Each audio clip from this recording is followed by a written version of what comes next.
This is my current drill press. The tag says it's a Torsen 20mm capacity. It's a bit bigger than the drill press I had previously. And this one here, I actually took the single phase motor off it and put on a 3-phase motor and a VFD. The wire that you can see on the side here is just 12 volt, which comes out of where the VFD is mounted. And that's for a light that I'll mount under here. There used to be a switch and on-off panel here for the light and for the single phase motor. So I'm going to do a 3D printed panel with a light switch on it, and the light will fit in the cavity underneath here to shine onto the work. So I built this panel on the side here that houses the VFD and the switch and tachometer, and I'll pull that apart and we'll have a look in there and see how I've done it all.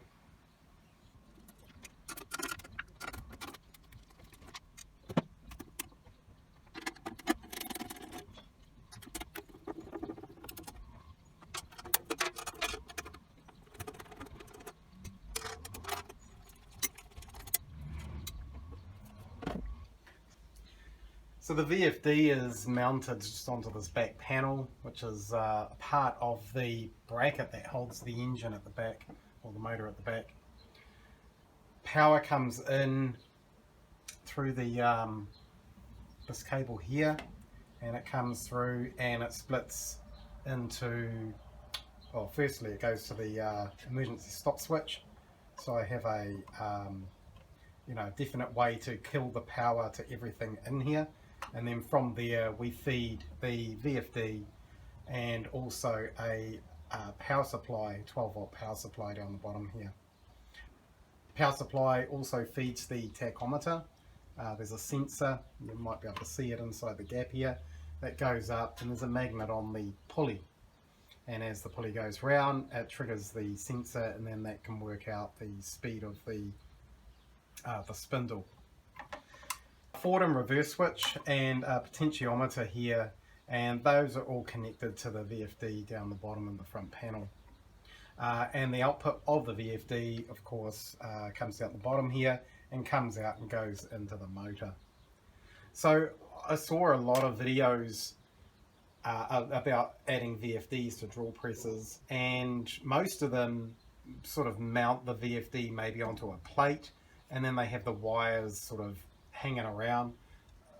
These VFDs, they look like they need to be mounted in enclosures because they're kind of open. You don't want anything falling down and touching any of the wires and shorting out, or loose fingers going in there poking around. So I decided to make a mounting panel or cabinet for it. So I originally decided to print this out with a 3D printer. You can see I've printed the front panel out with 3D printer, and I was making this tube. It was like about 200 mils or 8 inches long, and I was building it up from the base, and it would get to about here, and then it would for some reason go out of sync, and then you would have sort of a staircase effect as it got built up. So I tried that a couple of times and that didn't work, so I decided to just make a metal panel for it, and then I'll just 3D print the front panel and that would screw on there. So that's a basic way to cover everything up and make it safe, and so that there's no sort of this kind of loose wire stuff hanging around. The VFD is mounted to a back plate, which is part of the motor mount. So that plate is 3mm thick. Then there's this kind of, I guess, an L shape, so a right angle bent plate down and comes out here. Of course there's the matching right angle plate that goes over the top, which makes that sort of box type form or shape. So this plate is only 1mm thick, and I've used 10mm bar stock and drilled holes in it and welded it in here for the other cover to sort of mount here and at the top and at the front here as well. And of course the bar stock also acts as the mounting holes for the front panel to go on the front there. Had a little bit of an issue with, because it's mounted to the motor plate, if you're changing the belts and you need to adjust where the position of the motor to keep that belt tight, there's a lever on the other side that you can do that with, and there's a couple of gibs. There's one on the back here and one on the other side to loosen it off. You pull the lever and it moves that motor in and out. Now, because the VFD is mounted to this motor plate, this VFD moves in and out as well. So that was a little bit more trickier to sort of work out. So what I had to do here is I made a pedestal and put a mounting bolt here, because everything in the box is sort of taken from this back mounting plate, but at the front here it was a little bit, sort of moved around a little bit. It probably would have been alright, to be honest, but I just wanted it to be a little bit more firm. So I made a pedestal that went into a hole into the side of the drill, and then of course I had to slot this plate here so that I could loosen off the gibs, and then move the motor to where I wanted to move it to, and this whole box would move as well. And in doing that, I didn't want any tight cables or anything, so I put the cables in a plastic tube, and they all go through with these sort of grommet type things, through the steel. And I mean, it doesn't move that far. You can see by the marks, it goes from the front to about sort of just over halfway. And of course, once you've set it, you probably don't need to change it. It is variable speed, so will you need to change the belts? I don't know yet, but maybe not. Let's see how that goes. But I had to factor that in, otherwise I would have been locked in one position, and that could have caused some issues, if I needed to change belts, or belts got worn, I needed to tighten them up, and that sort of thing. So the VFD has a bunch of controls on the front to set it all up. I've done all the settings on this. There is a speed control potentiometer on the front, but in doing that, because I wanted to use the front panel, I had to turn off the front panel potentiometer here and enable the one that I've got on here, and the forward and reverse switch as well.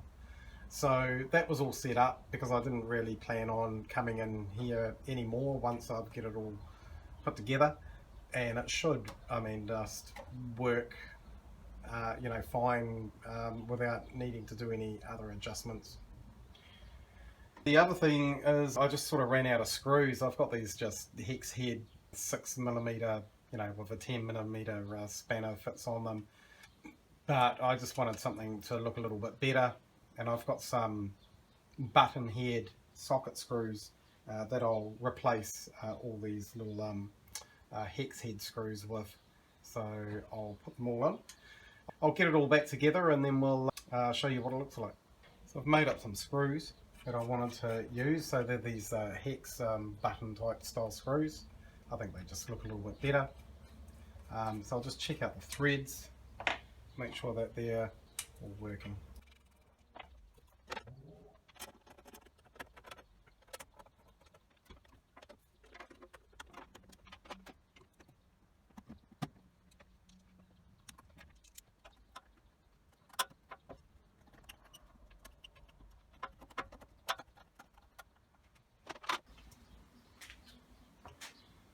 Okay, now we have the screws all in and all covered up again.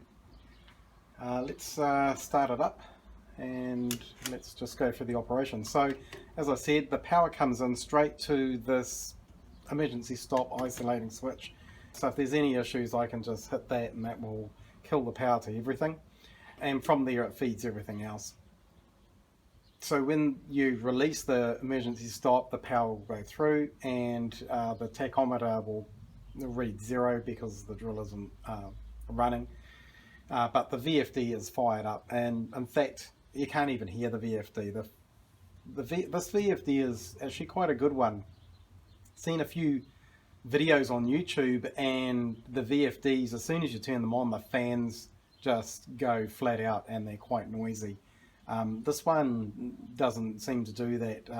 I think once you start using it for a while, the fan will come in, maybe, depending on loads and that type of thing. Although I did buy like a bigger VFD, or much bigger VFD, for the rating of the motor, so there should be no issues with that. So forward, just turn it to the right, and you can speed it up.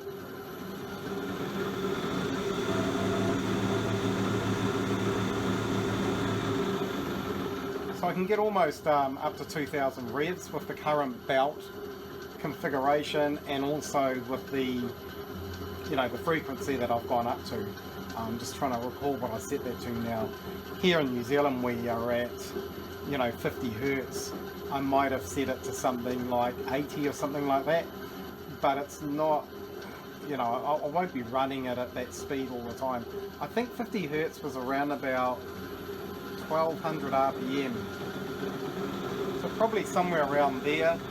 If I had the panel back off, I'd be able to see the hertz on the display of the VFD, and that would be about 50 Hertz. So most of the drilling I'll be doing is, not small drill bits, then more the larger drill bits and hole saws. So I'll be running this at a lower speed.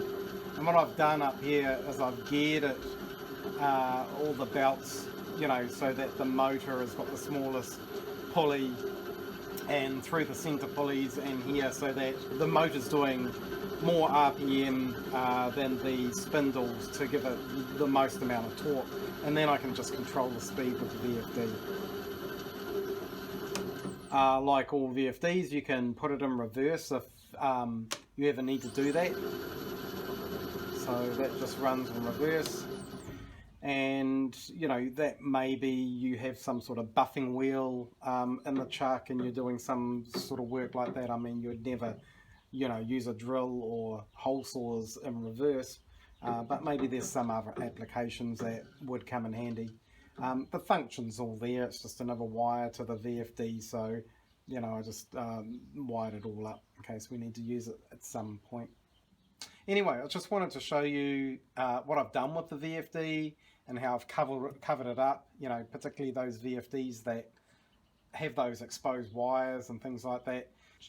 I just couldn't really see much on YouTube about, keeping them covered up and away from the risk of, something falling in there or someone touching it by accident.